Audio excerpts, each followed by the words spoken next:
Many people who used to go into an office every day are now working from home. And this is mostly a good thing. It's comfortable at home and you don't have to deal with a stressful, time-wasting commute. But working from home can have its drawbacks too. It can be hard to focus with all of the distractions. It can make you look less professional, and it can be tough to separate your work from the rest of your life. Now, I've been working from home for a long time, many years, ever since I left corporate America to do my own thing. I've had studios in the guest room or living room, and nowadays a nice dedicated space. So I like to think that I'm somewhat of an expert when it comes to working from home in a professional and sustainable way. In this video, I'm going to go over 6 work from home essentials that will help you navigate this new work lifestyle. First, I want to thank Remarkable for sponsoring this video. The Remarkable 2 is a paper tablet that helps you focus and do your best thinking. I don't know about you, but I spend most of my work life in front of a screen. Sometimes it makes sense, like if I'm editing a video,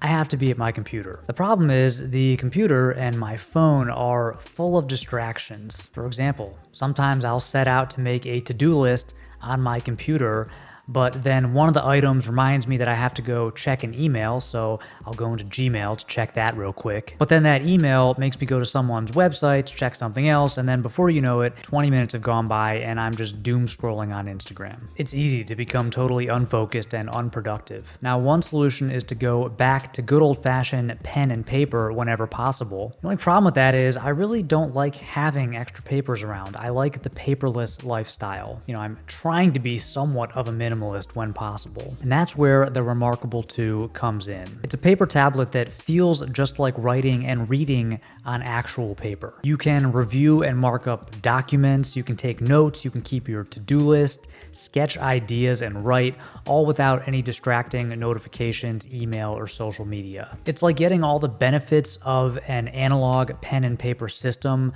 but without the actual loose papers all over your desk and with all the convenience of digital files. The Remarkable 2 can convert your handwritten notes into text, and then you can save them or send them to your computer. It also integrates with Google Drive and Dropbox. And unlike other digital devices and tablets, the Remarkable 2 can last up to 2 weeks on one charge. So it's basically like having a paper notebook on your desk, but one that integrates into your digital workflow. And it's not like writing on glass or plastic or staring at a bright screen. It feels like paper. I've been using the Remarkable 2 to make shot lists for my videos. For example, for this video, I needed a shot of me working at my desk, cleaning the studio, lighting a candle, and wearing a work from home outfit. It's very cool to be able to do this, to work on this shot list in a creative way without getting on my computer. And it's also satisfying to physically check off items once I'm done with them. I also use it to take notes when I'm listening to books. I've tried doing this on my phone, but it's just too distracting. With the Remarkable 2, I'm hyper-focused on the book, and that lets me comprehend and remember more of what I'm reading. It's also nice when I'm listening to books in the evenings, like before bed, and I don't want to stare at a bright screen. Plus, Remarkable is a cloud-based note-taking system, so when I'm done with these notes, I send them to my computer for long-term storage and organization. So if you need more focus and less distraction in your life, or if you just want to live the paperless lifestyle, you should definitely check out the Remarkable 2.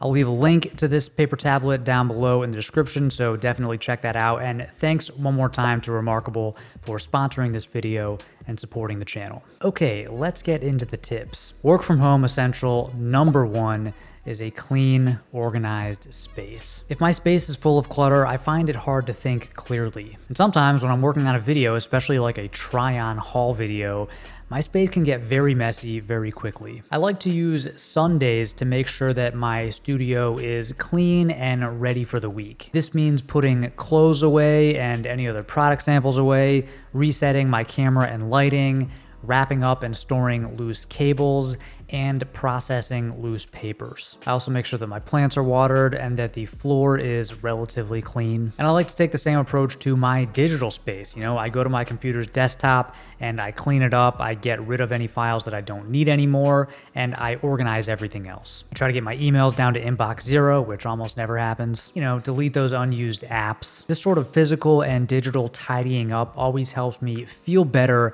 as I'm heading into a new work week. Work from home essential number 2 is a good video call setup. So we're all doing a bunch of video calls these days, and you really just need 2 things. You need decent lighting and great audio. Zoom calls are a lot like YouTube video production. People will tolerate decent video quality, but bad audio quality is unacceptable. So this means you need a lot of natural light, like a window that gets plenty of daylight, or some sort of artificial light like a ring light. I use this big softbox over here, but it's definitely overkill for a Zoom call. Just get a cheap ring light or a smaller softbox and you'll be good to go. Or if you don't have any extra lights, just make sure that your camera is between yourself and a window. You want to avoid being backlit by a window where the camera is facing directly into the light. Always make sure that the natural light from the window is hitting your face. But more importantly, get yourself a decent USB microphone. This old one from Audio-Technica that I used to use can be found for like $50, and it sounds about 1,000 times better than the built-in microphone on your phone or laptop. So if you only invest in one piece of gear for your video call setup, make it a good microphone. Essential number 3 is comfortable but polished clothing. I know some people say that you should wear a suit every day even if you're working from home because it'll make you feel professional or whatever, but I kind of disagree with that. I don't think you need to dress up just for the sake of dressing up. Definitely don't do the whole shirt and tie but no pants thing.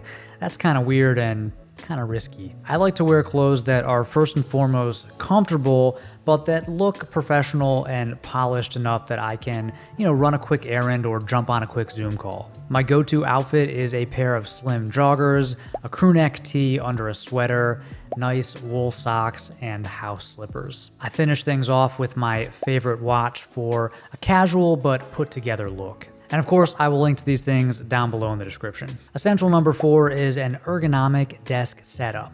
Now, I'm no expert on this, and there are plenty of YouTube videos that will teach you how to set up your workspace and your desk in a healthy, ergonomic way. But I will say that if you're spending a lot of time hunched over your laptop with a regular chair at your kitchen table or on your couch, I would probably invest a bit of time and even money into a better setup. Your back and your neck and your shoulders are all going to thank you later. For me, the real game changers were a bigger screen on an adjustable arm, a standing desk, and a high quality chair. The combination of these 3 items means that I can change my positioning throughout the day, so I can spend a couple hours sitting and then the rest of the day standing up. This helps avoid fatigue and overuse injuries, and I find that it also gives me a little more energy to change positions when I'm getting tired. I also got a mechanical keyboard and a bigger trackpad, both of which have helped me avoid some hand and wrist pain when I'm spending all day writing or editing. In my opinion, this is one area where you shouldn't skimp, so just spend the money that you need to spend to get a comfortable and healthy setup. Essential number 5 is a pleasant atmosphere. I'm talking about good old-fashioned hygge. This means things like candles and soft incandescent lighting and houseplants and meaningful decor. You don't need much, just a handful of small things can go a long way in creating an atmosphere that's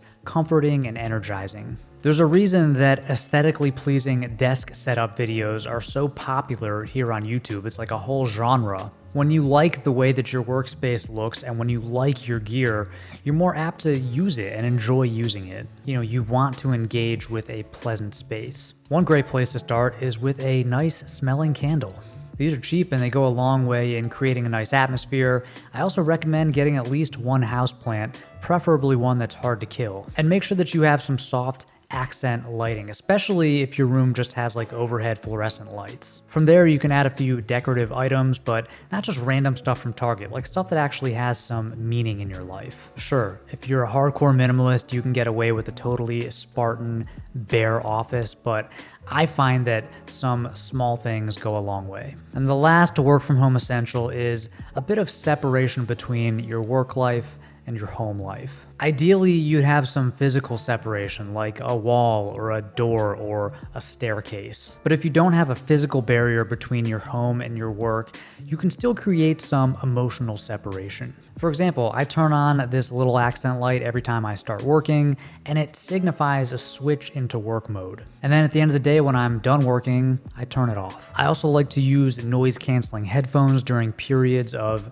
deep work like brainstorming and writing. And these little mental cues and noise barriers can be used by anyone, even if you're working out of your dining room. But it's definitely nice to have just a little bit of separation between your work and the rest of your life. And that's it. These are the things that have helped me build a successful work from home business over the past few years. And I'd love to hear from you down in the comments. What is one work from home essential that you can't live without? If you have any questions for me about working from home or anything else, leave them down in the comments section.